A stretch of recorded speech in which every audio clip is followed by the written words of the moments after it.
बिस्मिल्लाहिर्रहमानिर्रहीम। Welcome to research pedia channel. दोस्तों, आज की इस वीडियो में हम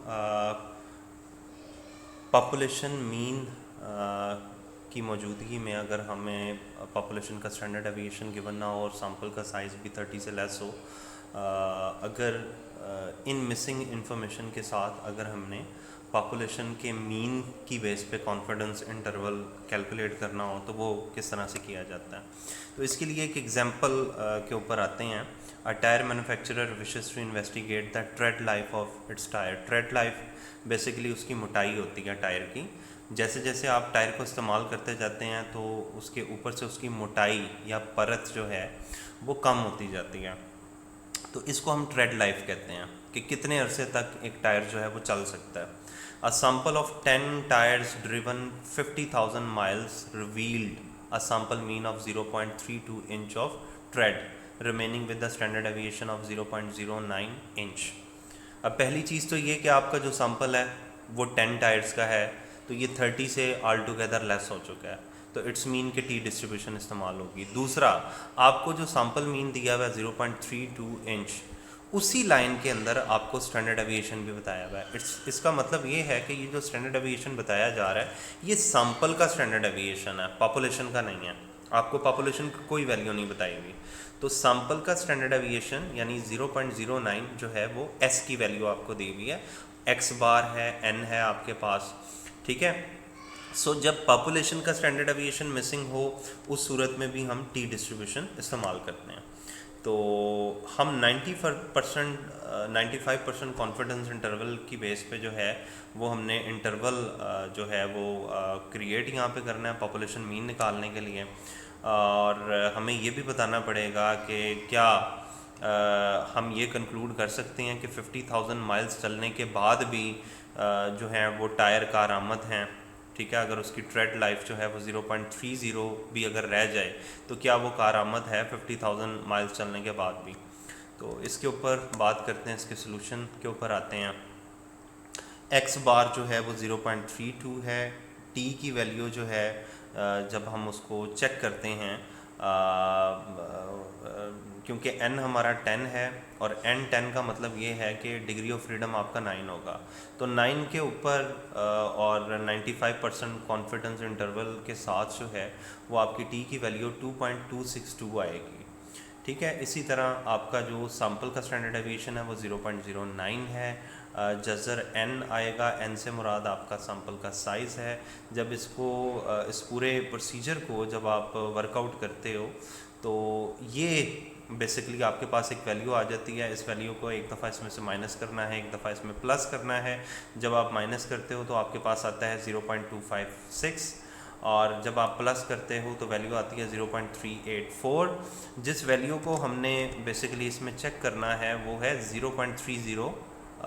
क्या ये वैल्यू इस रेंज में फॉल कर रही है? तो जी हाँ, ये इस रेंज में फॉल कर रही है।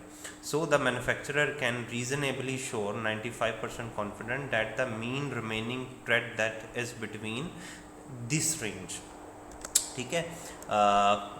वैल्यू जो है टी की वैल्यू वो हमने इस तरह से फाइंड आउट की। 95% कॉन्फिडेंस इंटरवल था, n-1 9 आता है, तो उस बेस पर टी की वैल्यू ये बन रही है और इसकी डिस्ट्रीब्यूशन इस शक्ल में आ जाएगी। तो ये है बेसिकली, अगर आप जो है वो इसको मैन्युअली करने के बाद अगर आप इसको एक्सेल की मदद से जो है वो देखना चाह रहे हैं तो उसका प्रोसीजर मैं आपको दिखा देता हूँ, जस्ट अ मिनट। तो यहाँ पर हम एक्सेल की मदद से इसी क्वेश्चन को सॉल्व करते हैं।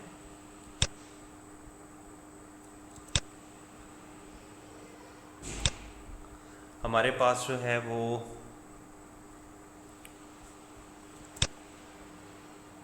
n10 है,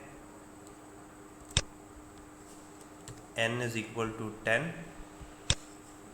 so degree of freedom would be 9, क्योंकि n-1 करना है, ठीक है। इसी तरह आपके पास जो सैंपल का मीन यानी x बार जो है दैट वुड बी 0.32, तो इसको यहाँ पर प्लेस कर देंगे 0.32, ठीक है। इसी तरह सैंपल का स्टैंडर्ड डेविएशन जिसको हम एस से रिप्रेजेंट करते हैं वो हमारे पास है जी, अगर हम इस क्वेश्चन को देखें तो 0.09 0.09। अब क्योंकि पॉपुलेशन का स्टैंडर्ड डेविएशन गिवन नहीं है, दूसरा सैंपल का साइज़ जो है वो लेस देन 30 है, लिहाजा हमें यहाँ पर टी वैल्यू फाइंड आउट करनी पड़ेगी और उसके लिए हम बेस बनाएंगे